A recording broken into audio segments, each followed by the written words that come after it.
I'm not a big video game player, but I will sit down and enjoy one when I don't want to think about much. Just relax and have fun, no emotional component needed. Yet every now and then, a game blindsides you and punches you right in the gut. This is The Vanishing of Ethan Carter.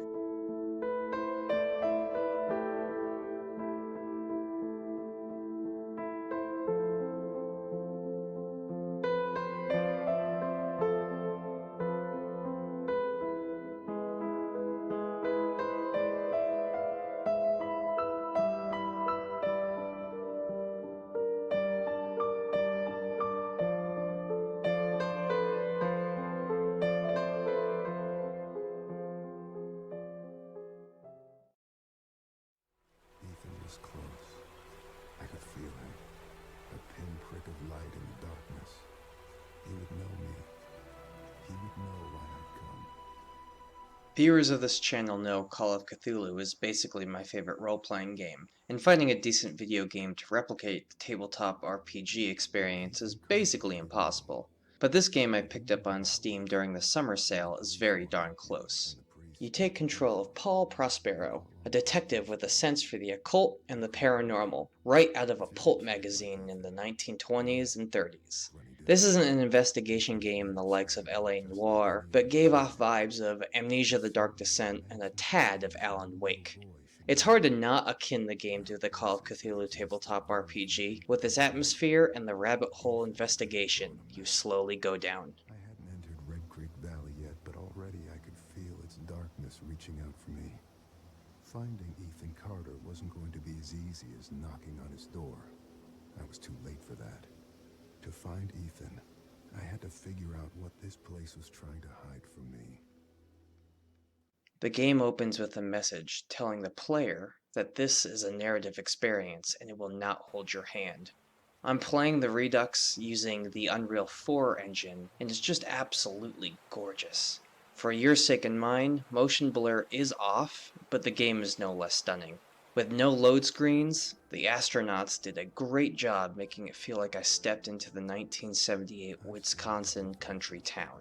Much like the PCs in my Call of Cthulhu games I run, you're thrown into the world with very little context, save for a request for help.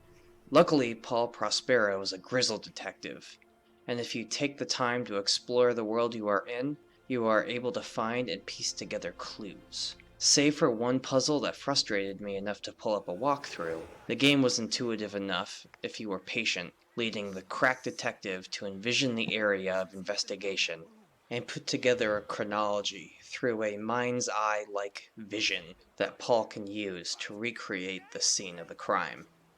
You really need to take the time to explore this world, carefully looking for notes, stories, and newspaper clippings. A tradition from my Call of Cthulhu players helps build the world without the need for any NPCs to speak to. Just looking at the world will help you as a player put the pieces of the story together, not just Paul. Light puzzle elements and some world interactivity broke up the walking simulator style game, but not once did I feel bored. The majesty of the scenery and atmospheric music helped me stay immersed and present for the entirety of the game. My exploration led me to interesting world-building objects such as books. Someone in the small town liked H.G. Wells and Lovecraft, and their impact on pulpy fiction can be felt throughout the game.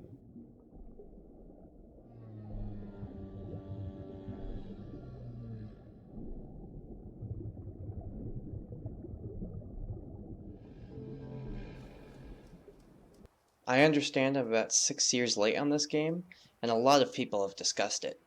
These years have led many people on the internet, on messaging forums, and other YouTube videos to discuss and formulate multiple theories on the ending that seems to have struck a chord with many more than just me.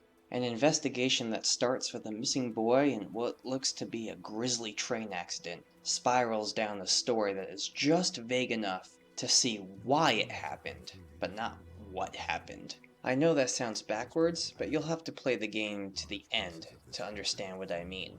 To avoid spoilers, all I'll say is the ending was a hard pill to swallow, and I had to leave my computer and go for a walk to process what I had just seen.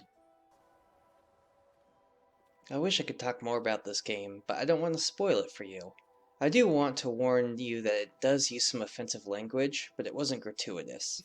The flashback scenes Paul reconstructs in his visions use the abusive language to tell the story, but it may make some people very uncomfortable. An occult-style investigation game with heavy ties to Lovecraft is going to make you just a little bit uncomfortable. But if you're looking for a shorter game, about 5 hours if you explore everything, and you don't want to play Call of Cthulhu or a larger game like LA Noire, The Vanishing of Ethan Carter may just be what you're looking for. I've seen every version of people hurting each other, hurting themselves, and we blame it on compulsion, selfishness, madness. I suppose the idea is, if you name a thing, you can control it. There are things in this world that cannot be named.